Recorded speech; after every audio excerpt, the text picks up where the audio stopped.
Recording started. And video playback. Hello everyone, this is Rikki and Vikki, an Atari 7800 game. We're going to have a little bit less time than we usually do to get into the introduction of what this game is and what it's about, because this is a commentated version of a PB/New World Record achieved the same day that this is being recorded. With me here is my co-op partner and fellow world record holder, Amber Cyprin. How you doing today? Hi. Hey, I'm doing all right. I'm on 4 hours of sleep, which is why this is not a simultaneous, recording of the run and commentary. We're doing it in post, because I was like, you're only getting me playing competently or doing commentary coherently. You are not getting both today. Thankfully for a 7800 inspired, and actually 7800 true, like you can play this on a 7800 and it will run the same way. But thankfully, you don't lose much in terms of video quality by looking at one that's being played back. So Yes. we went ahead and took one of our 2 game overs that we'll be starting the run with here, because the intent of the run to become marathon safe is to intentionally run out one's lives twice in a row, which will introduce us to a special character who has a deal for us that is too good to pass up, which will result in us having infinite lives for the rest of the run. Yes, while we can and have played this game on our limited credits, I do not recommend doing that for your first try or for a marathon, because it is quite unsafe. If you game over with using the credit system, you will go back to the very start of the the very start of the world that you died and gamed over in. And that loses a lot of time, because every cavern, as they're called, every world is a cavern, has 10 stages plus a boss. And imagine game overing on the boss fight or on the 10th level of the world. Hi, Dut. And having to restart that entire world. We'll show you a few ways to lose time here, but definitely less than that. And each one of those caverns, as Amber mentioned, is part of Misery Land, the theme park at the center of the Earth, run by Misery Dragon, the demon lord. Yes, the Inconvenient, the Lord of Inconvenience, who has stolen Rikki and Vikki's children and challenges them to a lot of puzzling action to go rescue them. So that is what we'll be doing. Yep, so the goal of every level is to use running, jumping, picking up box-like objects and throwing them around to create platforms or other solutions, and collect the keys that are on screen for every level. Every level is a single screen, and the key number varies from level to level. Usually it ends up being 4 towards the mid to late game, but this is the Rock Cavern, so it's nice and easy. We're introduced to some very simple enemies. Yeah, there are enemies throughout the run. This is the first kind of set where they teach you how to do things here. I remind Amber here that I am, in fact, going to throw that box at the bun to clear the way for them, because if you are in front of where somebody throws the box from, you will immediately also be launched with the box's momentum. Did that more than a few times before we realized we had to call that out to each other, or rather, before I got with the program. What you're seeing me there is trying to do the coyote jump. Coyote jumping, yeah. So I'm actually going to wait over here on the bottom left, because it's actually a lot simpler to just have Rikki here, because I play as Vikki. It's a lot simpler to just have Rikki grab that key in the center of the screen. I'm going to attempt and fail at doing what this puzzle intends is for me to take both boxes, because you can pass them through spikes, and use them to create platforms to reach the silver key up at the top. And me, on my sleep-deprived self, was apparently failing at getting this single box strat, because it is very possible to do it in one box. It's possible to, again, you're using coyote jumps there, but at that point we decided to fall back to the standard strategy, which, again, looks very clever. You feel smart when you first figure it out, but we have since figured out faster ways. It's just that they are execution heavy. We'll get most of the execution strat throughout this run, but a few things here and there don't quite pan out, and that's perfectly okay. So for the record, when we play this remotely, we are doing so via Parsec. A T-Tree is the host, because there are very execution-heavy levels for Rikki that I would not recommend doing on Parsec-style latency. The latency doesn't happen too often to me. When it does, it's usually, thankfully, in a less strenuous part. And this run went very, very well, all things considered. So I am playing under a little bit of latency, but I'm very adept at adjusting to it. So we're being introduced to our first boss here. This is Drillbat, and don't worry, if it looks like we're about to get hit, we're not. That wall jump strat to just jump over him once instead of like jumping over him twice as he goes back and forth was built out of my own bad habit. So bosses have a entire period of invulnerability. Their attack pattern plays out, usually alternating and targeting Rikki or Vikki first. And then they create a box after some point in their attack pattern. And that usually opens them up to vulnerability. In this case, Drillbat is vulnerable at any point while I have the box in my hand. But granted, you need to pick up the box, because if you mistime your button press there, like I just did, especially on the last hit, Drillbat will come down because he specifically goes over the box for that last pattern. If you noticed, he wasn't doing that on the first 2 cycles, but thankfully, just missing in the way of missing a single cycle is a lot less time than taking a death or anything else like that. So correct. Perfectly satisfied with how that went. Yeah, in most cases, taking a death is not faster. There are a couple of stages where we need first cycle for the strat to work, and freehanding it otherwise is just not a good time. And there's only a couple of levels much later in the run where death is usually faster, but in bosses, death is never faster. No. So yeah, Dut has come to say hi, tell us a little bit more about the next cavern we'll be going to, and remind us that he has taken all of our points, so we are not running for score, we are running for speed. That suits us just fine. Yes, and we're entering Sand Cavern, and Sand Cavern's gimmick, because every cavern introduces a new gimmick. In this case, it's introducing gates and darkness. Thankfully, the gates, while they persist throughout the rest of the run, the darkness does not. It is only this cavern. It is my Achilles heel as someone who lacks object permanence. And in this cavern in particular, honestly, having the gates there, like having those 2 things introduced at the same time is very smart, because the gates give you more signposts as to where you are in the level. Yes, if you notice, the switches and the gates, along with the boxes and the hieroglyphs on the wall, and projectiles and usually enemies, but not the turrets in the wall themselves, will act as signposts for you to navigate the level. Now, in our first time going through this, as I get down there a little earlier than Rikki and make the turret fire a little earlier than yeah, this is the first level that runs almost entirely off a very short set of cycles. I actually finished that cycle slightly earlier than I expected to, so I went ahead and waited things out for a minute. Yes, this level introduces the Scarab at the bottom of the screen. He'll walk back and forth on the screen and interact with the box. If he is walking into a box, he'll throw it behind him, as you're about to see here.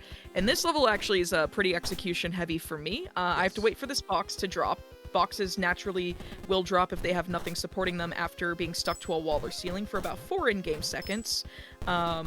And I have to get that set of inputs just right so that this box falls in front of the Scarab. If I mess up these the inputs at any point during my side of the puzzle, I will wait until the Scarab gets directly under my feet while walking to the right, so that the box will drop directly on his head, and for some reason it causes him to throw the box towards Rikki. I don't understand. Yeah, the game gives you some small benefit of the doubt that we sometimes take advantage of, but there we were actually so far ahead we didn't need it at all. This is also a very timing and cycle based, in that we needed to get that box down to the Scarab in the instant that it turns around before it runs out of Rikki's reach, and it went just like we planned.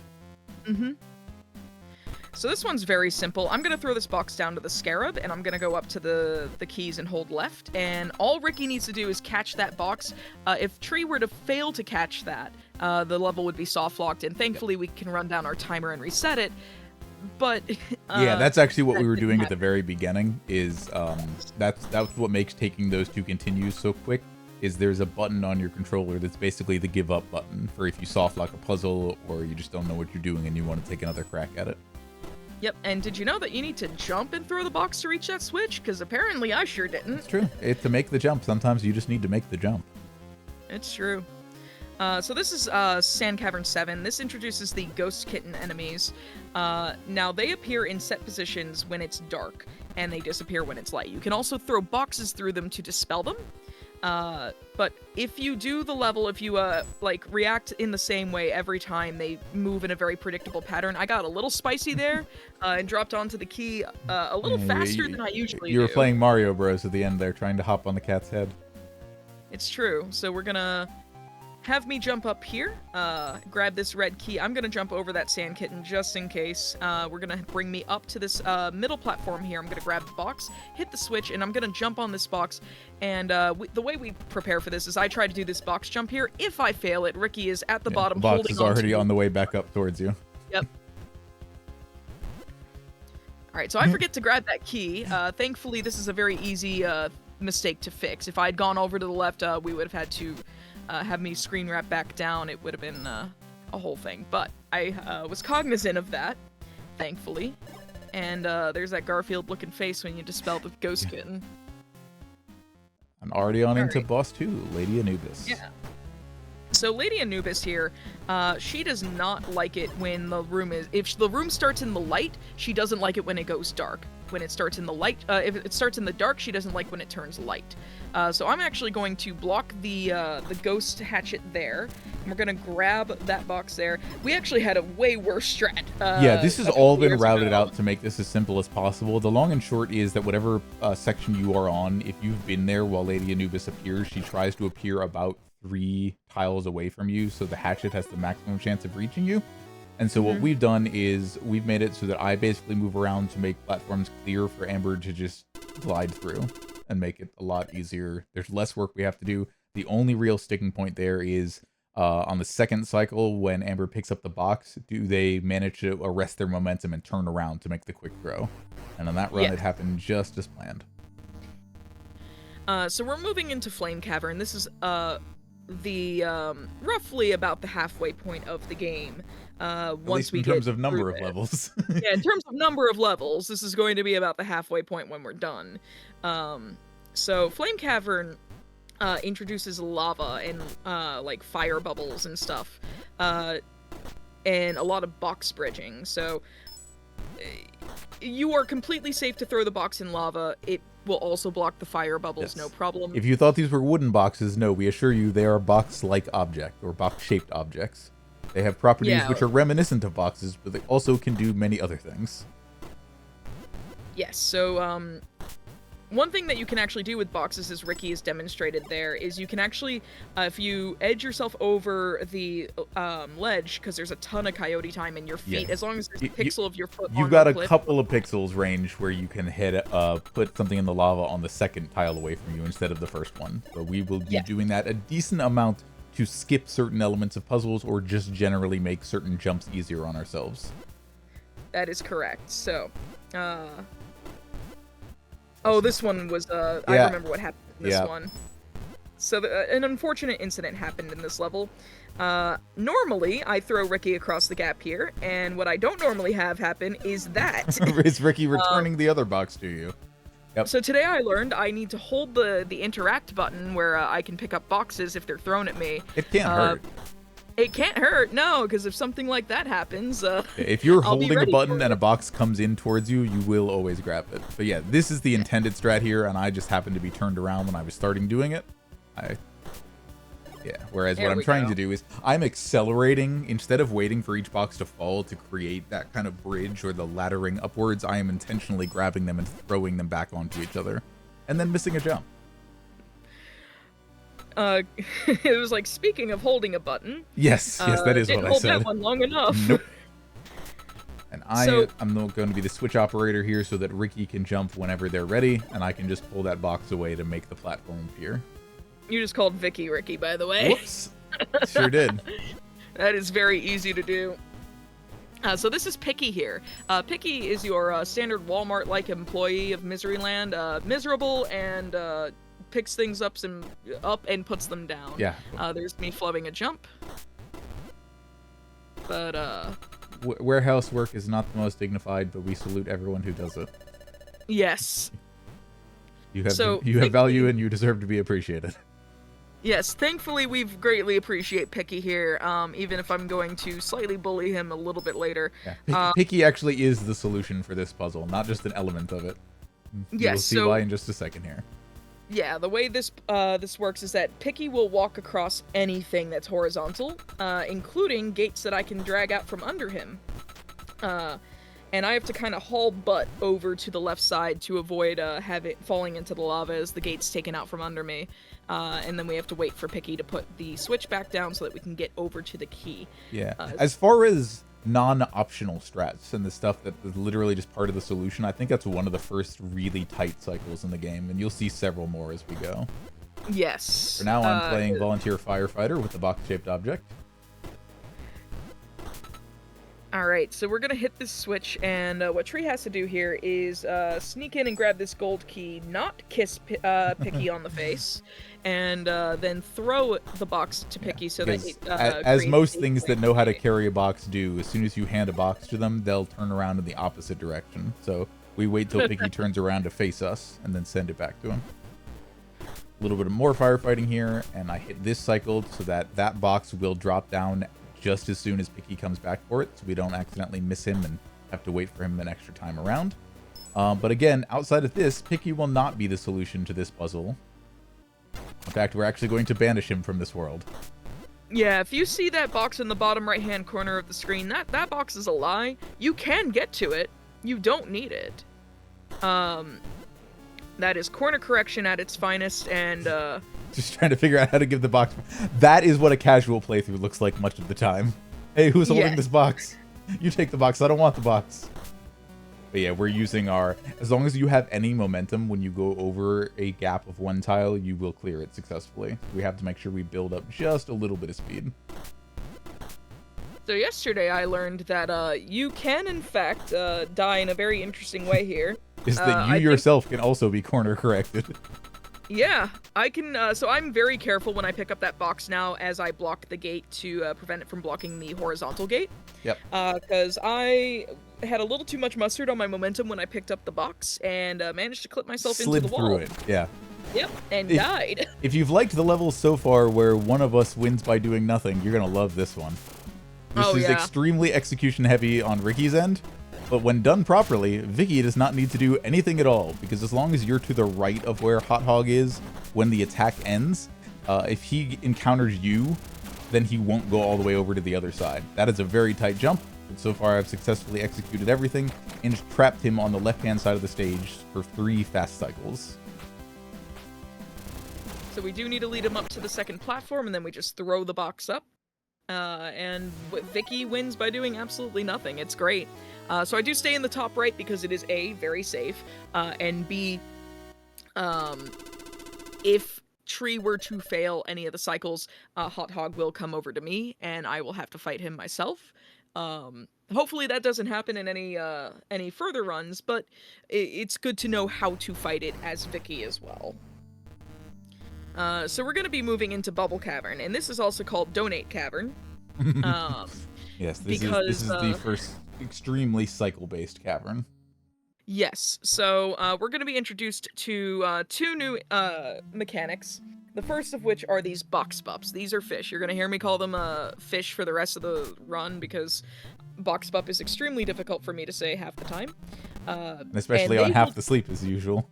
Yes, and they will lazily drift from left to right, and they will eat a box in front of them, and usually they will turn around and spit the box out on the other side of their drifting path. And you'll see that in full force here, as Rikki grabs the red key and then throws the box over to me via the fish. And I need to do a box hop, what we call a box hop here, where you are picking up the box you're jumping off of, because you need the one tile to get up, but you also need to bring the box to another part of the level. Yeah. And that is the first time where it is, I believe, mandatory for progression. At least in the ways that we've ever done it. You may very well be right, because it does only give you that one tile wide column to get up. Yes. So this is a cycle you cannot speed up, and if you can, we haven't found it yet. We are open to You can feed extra boxes to the bup down here in the bottom left, but they'll just pile up behind that top box, and then the bup will have to go get it and feed it back in. So yeah, so it is generally more consistent for sure to wait for these to stack up so that they can hit the switch. To grab this 4th box here, because this 4th box needs to come over to me, because I can't quite reach the silver screen in the bottom right, so I can't screen wrap, so I actually need The box silver there. screen. No, this is an internet video. This isn't TV. Silver key. Oh my goodness. So this is screen wrapping at its finest. Tree has to wait for this box to pick up. Oh. Thankfully, by placing that one back under the one that would have otherwise fell, it basically restarted the falling timer. So I had plenty of time to get up and make this work the way it's supposed to. But yes, I'm doing a box hop there up this narrow corridor. And then we're waiting for the falling. It is not necessary, but it's faster. So this is a good level where you have plenty of time to realize that the bottom and top of the screen wrap around to each other. Not that you haven't seen that many times already at this point, but it just bears pointing out that that is a large part of what makes the casual playthrough of this game so mind-bending after a fashion, in that you have to think both laterally and very vertically sometimes. Time for a little bit of MLG box throwing. Which is always left to Amber. They're just better at it than I am. I am left to. Yep. It is something I am left to 99% of the time. If you ever see a X in a speech bubble above Rikki or Vicky's head, it's because we're trying to throw the box in a invalid position, which is usually in a wall. Yeah. So you can't throw a box in a one tile wide column, for example, because the box is living in the wall. But that is how I know if I'm mashing my buttons too early or too late, but usually I'm just able to mash and throw them. Yeah, these are fiddlers. This is our new mechanic, the second mechanic that we're introduced to here. They will target either Rikki or Vicky, like whatever is on the ground, they don't like it. Yeah, fiddlers love smacking you, but they'll settle for boxes if there aren't any foxes. Yes. And now we're using fiddlers and switches. Vicky makes a very quick cycle. Hopping off as the box is removed from the switch, and then I get the next cycle around to save. That's as fast as that level can go, with a couple of little micro optimizations. Yeah, it was shown once in Flame Cavern of the introduction of having a gate create a platform underneath you. True. But Bubble Cavern really, really drives it home. In fact, in the next stage, try to get just a wee little bit too tricky there. I know it's theoretically possible to do both of those motions in a single movement, but. Yes, sorry, the next stage. Everyone's favorite stage.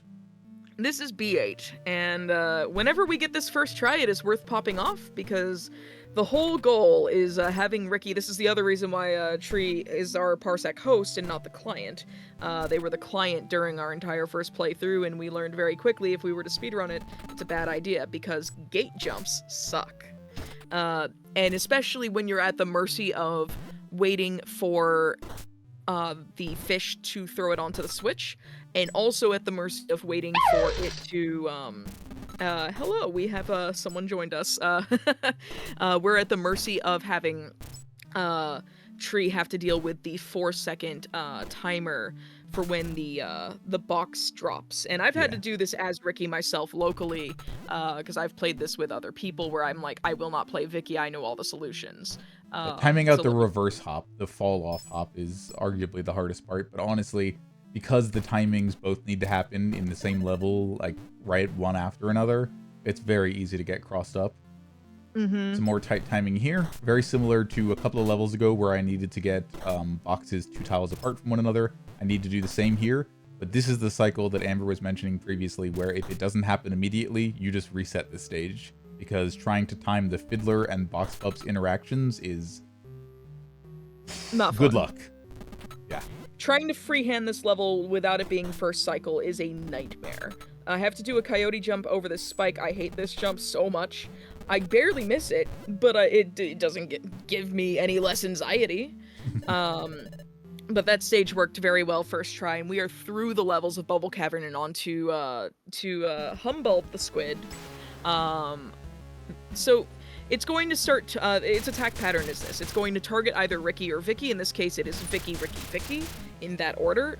For smashing its tentacles on the ground, we want to do that as quickly as possible and keep him a little over to the left so that we can jump over that spark while not running into his tentacle when he goes and centers himself. Now he creates 2 halves of a box. One targets Rikki, one targets Vicky, and we have to fuse them together and then get his wires crossed, or his tentacles crossed, if you will. Yeah, he needs to complete his electrical circuit by having his hands touch. Otherwise, he does not become vulnerable. That is correct. Otherwise, this is a pretty formulaic boss, as long as you don't start tilting and dying. Don't end up on the other side of the boss, because then a different person has to jump. Don't miss the hands touching each other, because then you don't have a vulnerability cycle, and you need to figure that out on the fly. We've managed it before, but it's very anxiety-inducing. Yes, and also don't stand directly under his tentacle when he's about to smash it down at your co-op partner, because I learned that the hard way. Those hitboxes are smaller than they appear, but they're not zero.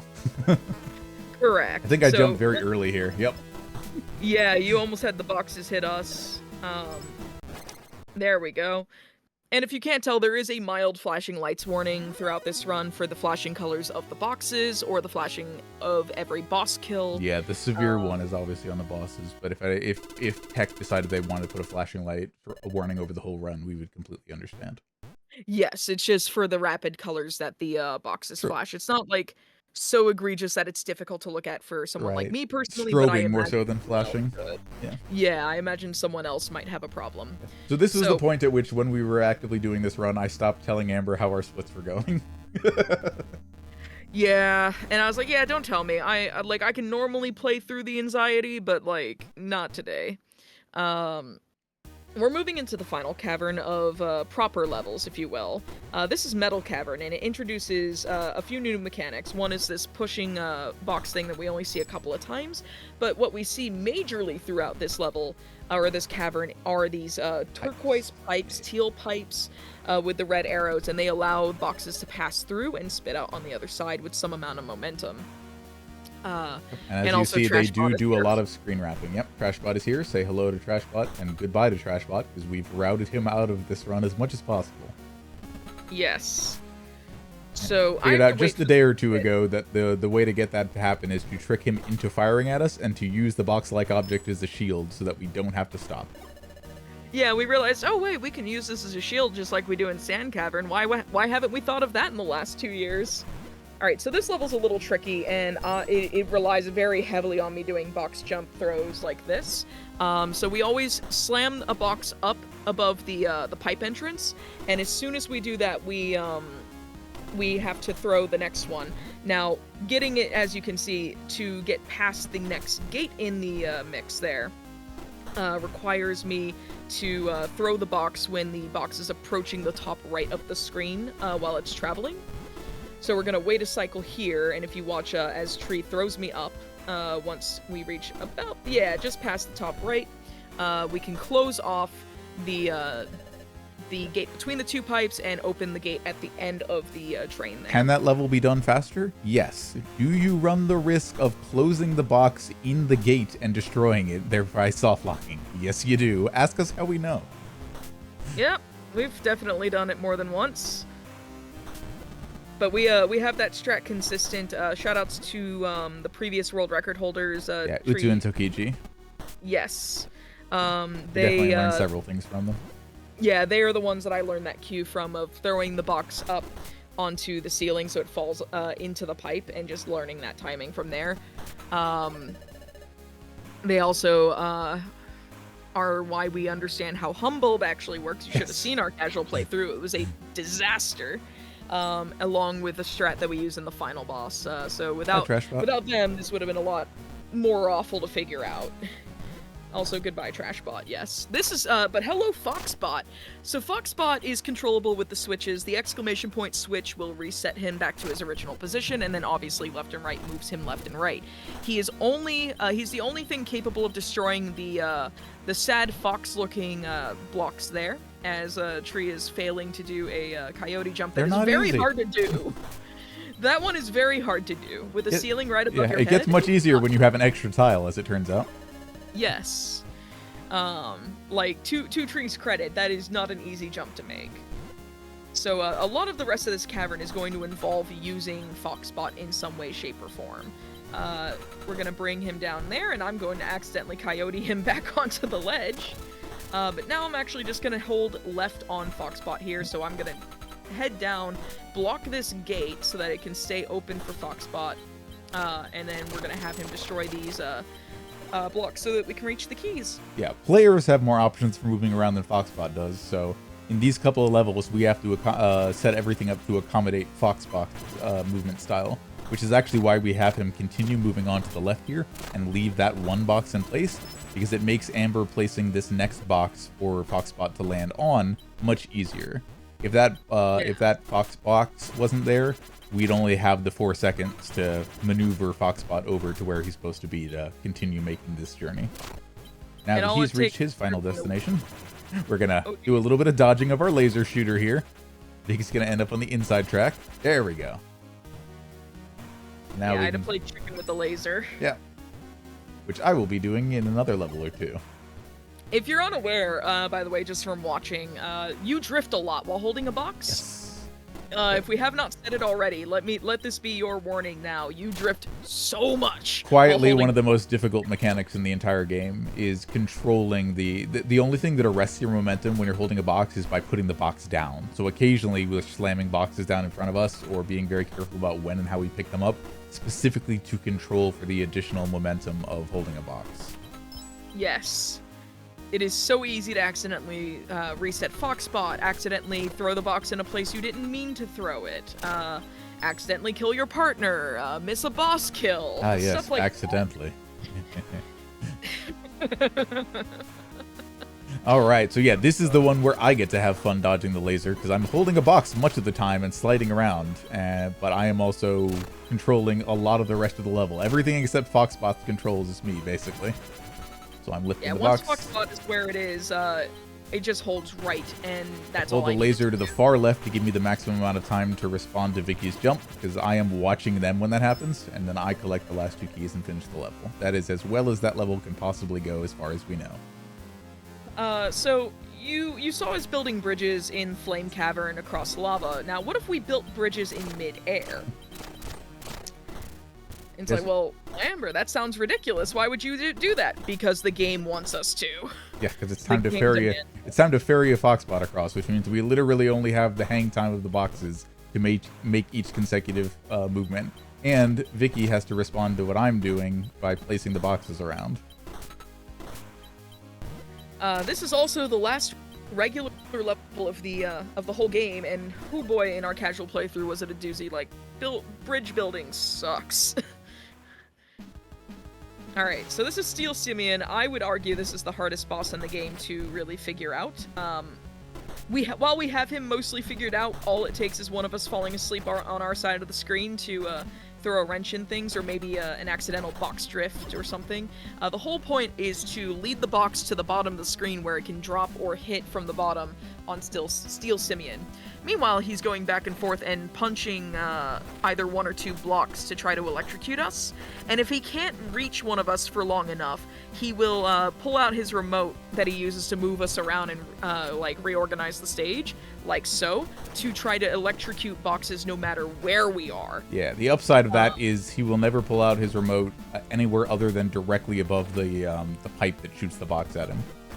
Yes. I do also want to let you know, whether you are watching or whether you are named Amber Cypern and co-commentating with me, that my monitor's auto-off feature just accidentally disabled my webcam. So if you see me disappear from the video recording of our commentary here, that's what happened. Thanks, Samsung. Oh, goodness. Yeah, so this one is, everything after the first cycle has a lot more additional factors for timing things through.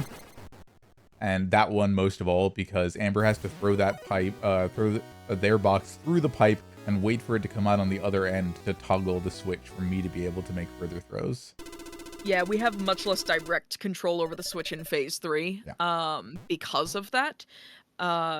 Whereas, like, Vicky and Rikki in Phases 1 and 2, respectively, can directly control the switch just by removing the box or putting it back on, so it's a lot more granular control. Yeah, look at that chunky gold in Metal Cavern.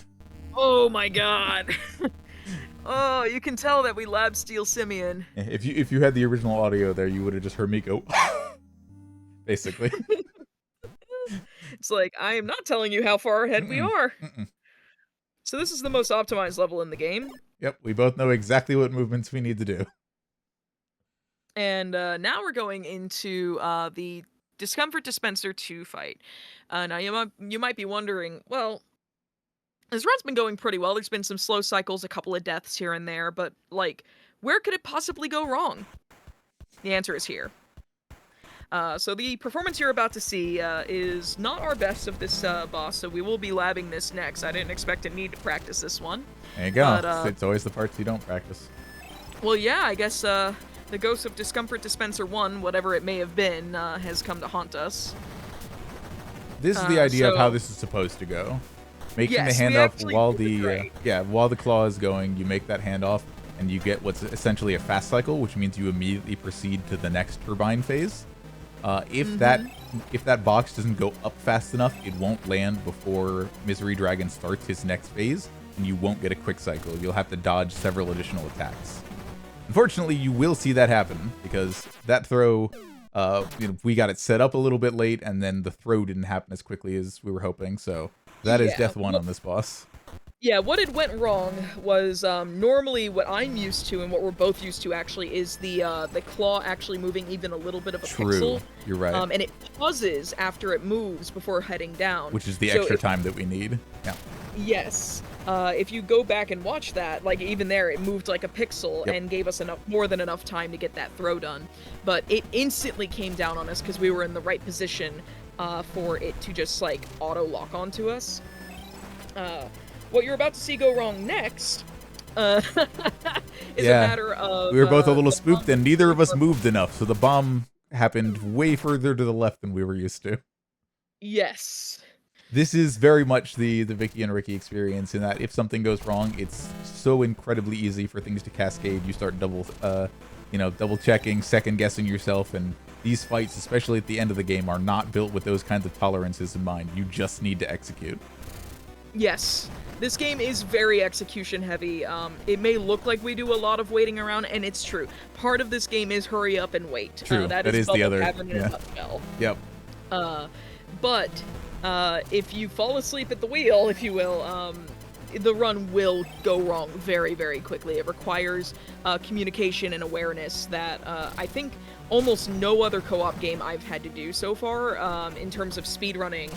There's that phantom DualSense up input. Yep. But like this game is very demanding, despite having a fair bit of downtime on either player's side at various points in the run. My goodness. So like, I do recommend there's drifting. That was both showing off box drifting and me forgetting that because the claw went to the front, it was going to be looking for you, not for me. Yeah. I got too used to the standard version of how that fight goes to be ready to adjust in the moment. Yeah, and learning the cycles and learning how to adjust and respond to things going wrong instead of deliberately taking a death or something. Because outside of certain stages, I think it's like B7 or something, or no, it's not B7, it's like B6 or something. Death is usually always slower, especially in boss fights. So it's better to have to adjust on the fly or know your backups for these boss fights, instead of... Even there, that was me listening to what Amber said and remembering to drag the claw just a little bit to get that. We lost the fast cycle, but we successfully made the hit instead of having the claw come down immediately. Yes. It's like we will take the slower cycle over a death. The slower cycle being it gives us a laser and then 2 claws before moving to the next turbine phase. This is phase 3, and you won't see any more deaths here, but you will see an unfortunate 2-minute time loss against our PB. But we were so egregiously ahead at this point that, so like, oh, the noise I made! Yeah, you did. You very much speedrunner noise to that part, as you almost got your ear pierced. Yes, the noise I made in response to almost getting clawed at the end, because I didn't want to play this boss again. I was like, no! Ugh! Not happening! So, normally that would be the end of single player. The single player campaign is completely different and unique to that mode. You get a completely different boss there, but the game ends there. But we're playing in co-op, and much like Bubble Bobble, where there's a true ending, Rikki and Vikki also has a true ending, and you can tell that the developer of this game, Penguin, is it PenguinNet? PenguinNet, yeah. Yes, PenguinNet. You can tell that they have played Undertale, because Misery's doing a little bit of a flowy moment here. So he's a very, very sore loser. A very sore loser. Unfortunately for him, we don't have until our last days, so... Yes, and if anything, the one who's insisting upon fighting inevitability is Misery Dragon. Yeah, so this fight is actually arguably the easiest boss fight in the whole game. It is very predictable. Again, with a little help from Utsu and Tokiji, there's a lineup that we'll do in just a moment here that we absolutely needed their help on. Yes, without watching their run, we wouldn't have gotten the lineup for this phase right here, or this attack right here. So Misery's going to summon Salmon Marie and mutate them into monsters to attack us. If we didn't line up underneath the timer clock and the letter L in the top of the UI there, we wouldn't have been able to get them to collide and create boxes for us very easily, because we did it without that in our casual playthrough, and it was not fun. They keep hopping, they keep running around, that's when the fight control very quickly. Yeah, and not that it's necessarily unpredictable, but you have to be able to like backup strats for that are virtually non-existent because they will just run off, and then you won't get the box-shaped objects. Yes, that was a little spicy on my end. I was a little closer to the Skullfire there than I had expected to be. So it's funny, we both count things in this boss. I count these hands. There are 14 hands that slam down before he reveals himself. 15 if you want to count when he initially, like, right before he reveals himself. But I move on hand slam 10, and then he reveals himself after 14 slams, and then... Whereas I'm counting these. I do that so I know how far across the screen I'm supposed to be running to make sure that I'm not ending up in the line of fire of the spread shot afterwards. Because if you run close enough that you're, like, touching the other fox, you're very much at risk of that happening. Yeah. So, as we approach the end of the run, time is when we do our third hit, because even the final boss only has 3 HP. The final set of inputs is when Rikki would be breaking the inner dragon of Misery Dragon here, and that would be time. So I do know that our timer started a little bit late, so this might be more like a... Yeah, this might be more like a 41-45 or 41-40... I'm thinking probably either 41-46 or 7, yeah. Yeah, but that is an excellent PB, a chunky world record from our 47... What was our PB? A 47... Don't make me do the math. Something? It's about 6 minutes more. So yeah, 41-40 or 47-40 thereabouts. Yeah. Yeah, it was a high 47. Yeah. And we were very proud of that run at the time. And as we hit time on this, Tree goes, "So what did that feel like to you?" And I was like, "Yeah, that felt like a 45," because I was thinking of the disaster that was Discomfort Dispenser. And I had previously said, okay, we missed out on a minute barrier, but I'm not going to tell you which one. And so this is the point where I revealed that if we had kept pace on Misery Dispenser, that would have been a sub 40 by about 10 seconds. Yeah. So we definitely have more labbing to do.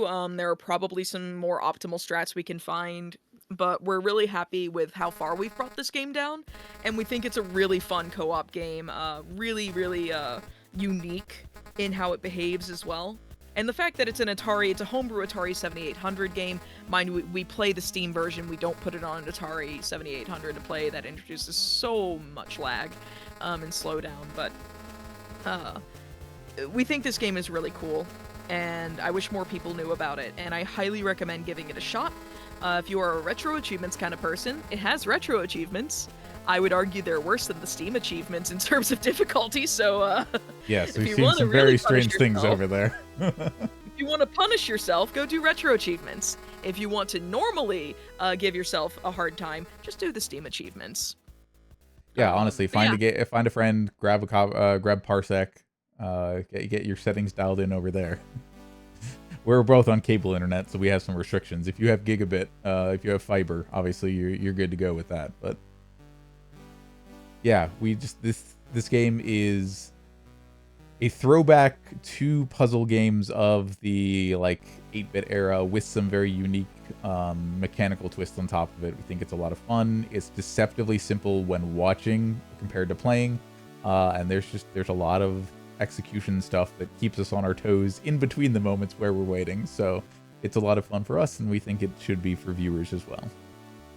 Yeah, I want to say thanks for watching, and thanks to Atitri for taking me up on this really dumb idea. I was like, hey, I have this game. I've had this game in my library for ages. Do you want to play Rikki and Vikki? And Tree's like, what's that? And I was like, here, watch the trailer. And they were like, yeah, sure, I'm down. It took us multiple days to beat it. Yes.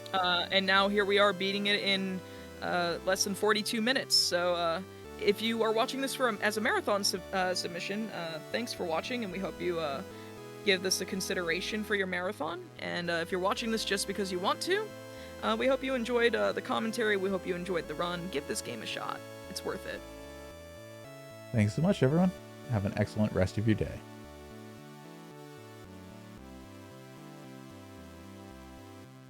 Why do I feel cold?